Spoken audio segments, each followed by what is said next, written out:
Hello, and welcome to another episode of the Stress is Stressing Me Out podcast. I am your host, Maki Adeyemi, and today we will be discussing how to thrive in a crisis. And today starts season 3, and this is our first episode for the season.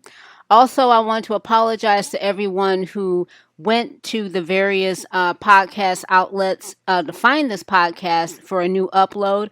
I usually upload on Saturday, and I record on Friday. Well, I had things that came up, things I had to take care of. I had to work my second job yesterday, and Friday I had to do some errand running for my dad. So today is Sunday, September 5th, and I am uploading the podcast today. Before we get into today's episode, let's get into our devotional. And today's devotional comes from the book of Psalms 139, verses 1 through 6.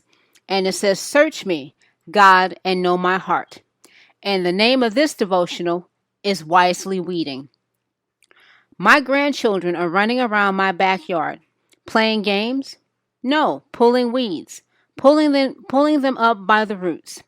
The youngest says, showing me a hefty prize. Her delight as we tackled weeds that day was how much we enjoyed plucking the weedy roots, clearing away each pesky menace. Before the joy, however, came the choice to go after them. Intentional weeding is also the first step in removing personal sin. Thus, David prayed, "Search me, God, and know my heart. See if there is anything offensive way in me." What a wise approach, to go after our sin by asking God to show it to us. He, above all, knows everything about us. "You have searched me, Lord, and you know me," wrote the psalmist. "You know when I sit, and you know when I rise. You perceive my thoughts from afar." Such knowledge, David added, is too wonderful for me, too lofty for me to attain. Even before a sin takes root, therefore, God can alert us to the danger. He knows our landscape. So when a sneaky, sinful attitude tries to take root, he's first to know and point it out. "Where can I go from your spirit?" wrote David. "Where can I flee from your presence?" May we closely follow our Savior to higher ground. Okay, so let's get into today's episode. Again, this is called How to Thrive in a Crisis. And there is 14 ways that I want to share with you to do this. Number 1, persevere and stay engaged. It's a big one. Even though things are falling apart, our tenacity or grit is a critical element to stay engaged. Search for new coping strategies and unique solutions. We strengthen our fortitude and inspire colleagues by seeing things to the end, even if it's not picture perfect. Number 2, see stressors as opportunities. Those who see the crisis as an opportunity to grow to do better in any change event. Challenge yourself. Ask what I can contribute. What can I do to make things better? What's my purpose? How can I apply my expertise and knowledge? What can I bring to the table to influence the outcomes? Number 3, execute courage. Courage is the nucleus of how we make decisions, take action, speak our piece, and stand up for our beliefs. Without it, we fail to live up to what we know is right. With it, we are true to ourselves. Strengthen your courage in every action. Make sure you stop throughout the day to take a breath and remind yourself of acts of courage. Each time our courage leads the way, we are stronger and clearer about where we are going. Number 4, show empathy. Empathy is a great attribute, but if you don't put it into action, Who cares? Use practical acts of compassion to let others know you hear them, care about them, and are looking out for their welfare. The wonderful and widely overlooked bonus of empathy is it lowers our own stress. That's right, you'll come out ahead if you look out for others. Number 5, be open to change. If you're open to change, you're more receptive to what comes your way. Being open requires vulnerability. It means you can accept that you don't have all the answers.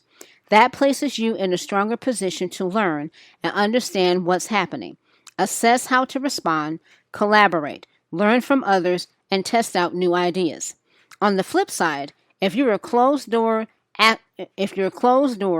atrophy sets in. You can't be defensive and a learner at the same time, unless you only want to learn what you think. Good luck with that. Number 6, understand the problem. Whether it's a family problem, work issue, or community crisis, understanding the problem in depth helps you prepare and create an action plan. Knowledge gives us insights to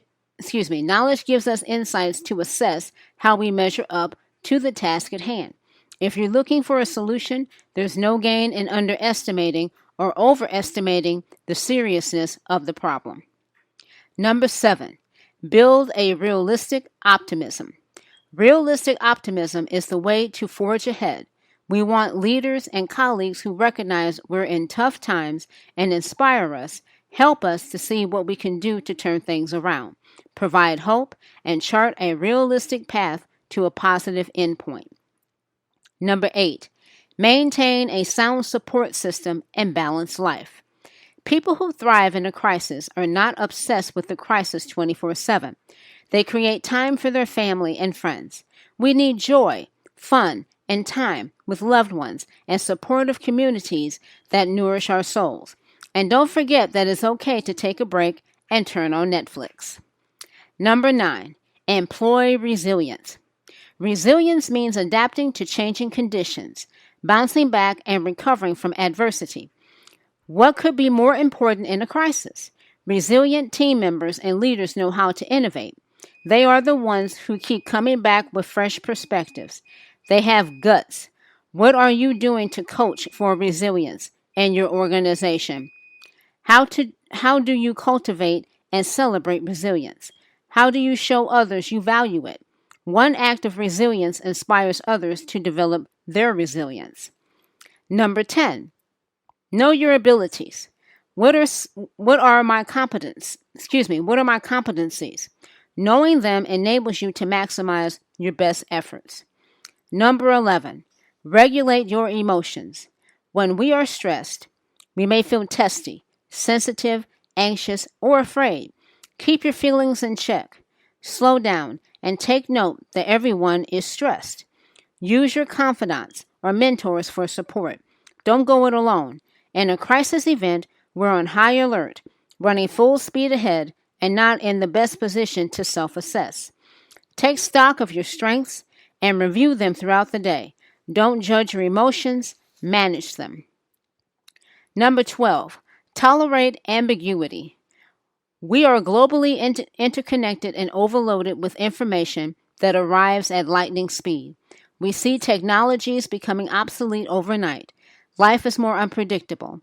Leaders who are good at managing change handle a variety of inputs at the same time. Sorting through information quickly, thinking like entrepreneurs, and reading others accurately excel at managing stress. They are comfortable with uncertainty and have a high tolerance for ambiguity. Number 13, take action. People who push themselves to take action in a crisis cope better. They develop a game plan, put it in play, assess if it's working, and decide on the next steps.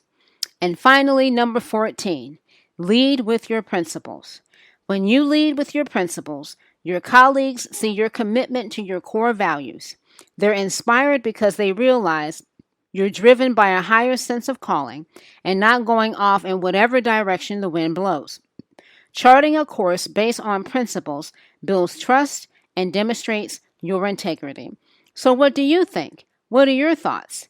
Tweet me at stressingis or email me at sismo1875@gmail.com.